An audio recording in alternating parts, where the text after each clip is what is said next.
Hi மக்களே, welcome back to YouTube channel. ஒரு பெரிய ஷாக்கிங்கான நியூஸ் தான். நான் ஆல்ரெடி அப்டேட் கொடுத்துருந்தேன் இல்லையா, 2 சீரியல்ஸ் விஜய் டிவியில் வருது அப்படின்னு சொல்லிட்டு. ஒன்று குளோபல் வில்லேஜஸ் ப்ரொடியூஸ் பண்ணுற வீட்டுக்கு வீடு வாசப்படி சீரியல். ஸோ இன்னொன்று நம்மளுடைய பாக்ஸ் ஆஃபீஸ் ஸ்டுடியோ ப்ரொடியூஸ் பண்ணுற பனி விழும் மலர்வனம். ஸோ இந்த 2 சீரியல்ஸ் விஜய் டிவியில் தொடர்ந்து லான்ச் ஆக போகுது. ஸோ இதனால் ஒரு சீரியல் எண்ட் ஆகுது அப்படின்ற மாதிரி அப்டேட் கொடுத்துருந்தேன், தமிழும் சரஸ்வதியும். அதை தொடர்ந்து இன்னொரு சீரியல் அதிரடியாக முடிக்கப்படுது. என்ன சீரியல் அப்படின்னு பார்த்தீங்க அப்படின்னா, கரண்டாக 1 o'clock டெலிகாஸ்ட் ஆகிற கிழக்கு வாசல் சீரியல். ஸோ ரேட்டிங் வைஸ் ரொம்பவே டவுன் ஆகிட்டு இருக்காங்க. ஸோ நானுமே ப்ரீவியஸ் வீடியோஸில் சொல்லியிருந்தேன், இந்த 2 சீரியல்ஸ் டேமேஜ் ஜோனில் இருக்காங்க அப்படின்னு சொல்லிட்டு.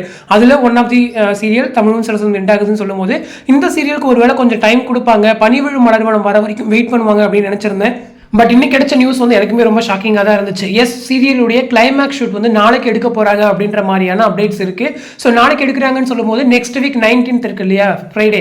ஸோ அதோட ஃப்ரைடே ஆர் சாட்டர்டே, ஸோ இந்த 2 நாள் ஏதாவது ஒரு நாளோட சீரியல் எண்ட் ஆகுது அப்படின்ற மாதிரியான அப்டேட் இருக்கு. மேக்ஸிமம் நெக்ஸ்ட் வீக் கிழக்கு வாசல் க்ளோஸ் ஆயிடும். நெக்ஸ்ட் வீக் தான் தமிழும் சரஸ்வதியும் எண்ட் ஆகுது அப்படின்ற மாதிரியான அப்டேட்ஸ் இருக்கு. எனக்குமே ரொம்ப ஷாக்கிங் இந்த ஒரு அப்டேட் கேட்கும்போது. ஏன்னா இன்னொரு சீரியலுடைய ப்ரோமோவே வரல, அதுக்குள்ள இந்த சீரியல் முடிக்கிறீங்களே அப்படின்னு சொல்லிட்டு தான்.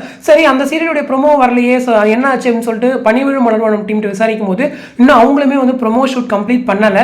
மேபி இந்த மந்தோட எண்டு தான் அவங்க ப்ரோமோ ஷூட் எடுக்கிறதுக்கு நிறையவே சான்சஸ் இருக்கு அப்படின்ற மாதிரியும் சொல்லியிருக்காங்க. ஸோ அவங்க ப்ரோமோ ஷூட் முடிச்சதுக்கு அப்புறமா சீரியலுடைய ப்ரோமோ ஏறாகி அதுக்கப்புறம் ஒரு 1 month கழிச்சு தான் சீரியலுடைய லான்ச் இருக்கும். பட் இதுக்கு நடுவில் ஏன் சடனாக என் பண்றாங்க? ஒருவேளை ஏதாச்சும் சீரியல் 1 hour டெலிகாஸ்ட் இருக்குமோ அப்படின்ற ஒரு கேள்விகளுமே இருக்கு. ஸோ நானுமே தொடர்ந்து இந்த குழப்பத்தில் தான் இருக்கேன். பட் இப்போதைக்கு வீட்டுக்கு வீடு வாசப்படி சீரியல் பிரைம் டைம்ல வருது.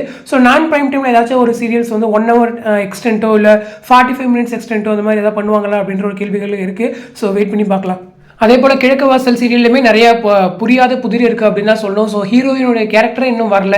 ஸோ அவங்களுக்கு என்ன தான் ஆச்சு? ஸோ ஒருவேளை அவங்க எதாவது ரீப்ளேஸ் பண்ணுறாங்களா, ஒருவேளை அவங்க குவிட் பண்ணிட்டாங்களா, இல்லை அவங்களுக்கு ஏதாச்சும் இஷ்யூஸாக, ஏதாவது பர்சனல் இஷ்யூஸ், அந்த மாதிரி நிறைய கேள்விகளோட கிழக்கு வாசலுமே இருக்குது. ஸோ அவங்க சீரியலில் வரலன்னு சொல்லும்போது இன்னும் ஒரு செப்பரேட் ட்ராக்கை வேற கொண்டு ஆட் பண்ணியிருந்தாங்க. ஸோ 2வது ஒரு டூயல் ரோல் மாதிரி. ஸோ அந்த கேரக்டர் என்ன பண்ண போகிறாங்க? ஸோ திடீர்னு சடனாக இப்படியே பிளான் பண்ணி என்ன பண்ணணும் அப்படின்ற கேள்விகள் தான். ஸோ அர்ஜுனுடைய கேரக்டர்லாம் ஒரு பியூர் வில்லனாக இருந்துச்சு. ஸோ அந்த கேரக்டர்லாம் என்ன ஆச்சு? இந்த மாதிரி நிறைய கேள்விகள் அண்ட் குழப்பங்கள் கிழக்கு வாசல் தான் இருக்கு. பட் இதெல்லாம் நீங்க தீர்த்து தான் கொடுக்கணும் அப்படின்னா கண்டிப்பா டிஆர்பி பதில் சொல்லணும். பட் டிஆர்பி அவ்வளவா இம்ப்ரூவ் ஆகிற மாதிரி தெரியல. சக்திவேல் கொடுக்குற ரேட்டிங்ஸ்ல அட்லீஸ்ட் கொஞ்சம் ஒரு 0.2 இந்த மாதிரி டவுன் ஆச்சுன்னா கூட கிழக்கு வாசல் வச்சிருப்பாங்க. பட் 1+ ரேட்டிங்ஸ் கிட்ட கிழக்கு வாசல் வேரியேஷன்ஸ் கொண்டு வராங்க. ஸோ அதனால தான் கிழக்கு வாசலுமே சடனாக எண்ட் ஆகுது. ஸோ இந்த அப்டேட் பத்தி உங்களோட கமெண்ட்ல சொல்லுங்க. ஸோ எனக்கு ஃபீவர், அதனால தான் வாய்ஸ் சரியா கொடுக்க முடியல. ஸோ நிறைய உங்களுக்குமே புரியாம இருக்கும். ஸோ அட்ஜஸ்ட் பண்ணிக்கோங்க. பேக் டு 2 daysல நான் நார்மலாக ட்ரை பண்றேன்.